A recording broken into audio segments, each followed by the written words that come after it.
দাম। এখানে বৃক্ষ রোপণ এবং বৃক্ষ বিতরণের জন্য আসবেন। বাংলাদেশ সরকারের গণপ্রজাতন্ত্রী সরকারের প্রধানমন্ত্রী জননেতা জনাব তারেক রহমানের 25 কোটি বৃক্ষরোপণের যে ধারাবাহিক কার্যক্রম, এই ধারাবাহিক কার্যক্রমের অংশ হিসাবে আগামী 30 তারিখ সকাল 10 ঘটিকায় আমাদের অভিভাবক, আমাদের আসনের 4 আসনের মাননীয় সংসদ সদস্য জননেতা জনাব শহীদুল ইসলাম বাবুল ভাই, তিনি আসবেন। আমাদের এই হামিদদি ইউনিয়ন এবং মানিকদি ইউনিয়নে যারা এই কৃষিকাজের সাথে সম্পৃক্ত এবং গাছ বৃক্ষরোপণের প্রতি উৎসাহী, সেই ব্যক্তিদের মাঝে এবং ঘরে ঘরে বৃক্ষরোপণ সমৃদ্ধিশীল এবং গতিশীল করার জন্য আমাদের নেতা এখানে এসে সকল মানুষের মাঝে তিনি দিক নির্দেশনামূলক বক্তব্য দিবেন। আমাদের ভাঙ্গা উপজেলা কৃষি অফিস থেকে কৃষি অফিসের সম্মানিত সদস্যবৃন্দ তারা এসে এখানে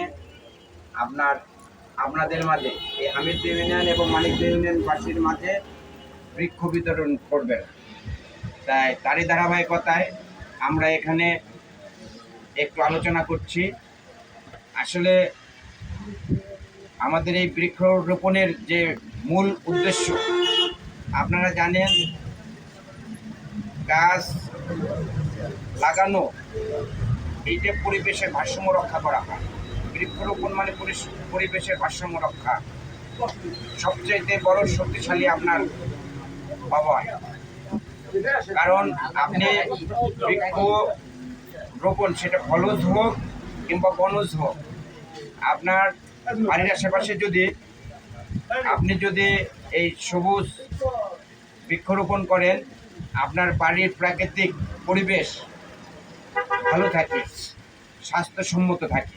আর আমরা যদি এই বৃক্ষরোপণ থেকে যদি আস্তে আস্তে আমার বাড়ির এলাকা আশপাশ যদি আপনার খালি করে ফেলি, তাহলে কিন্তু আমরা দূষণমুক্ত পরিবেশের ভিতরে আমরা সমাজে আমাদের সন্তানরা আপনারা আস্তে আস্তে বিভিন্ন রোগের সম্মুখীন হব। তাই এই জন্য আমাদের মরহুমা দেশনেত্রী বেগম খালেদা জিয়া উনি যখন 1991 সালে ক্ষমতায় গ্রহণ করেন, তখন বাংলাদেশের প্রতিটি জেলায় উপজেলায় আপনার এই বৃক্ষরোপণ কর্মসূচি পালন করেছেন এবং বাংলাদেশকে একটি আপনার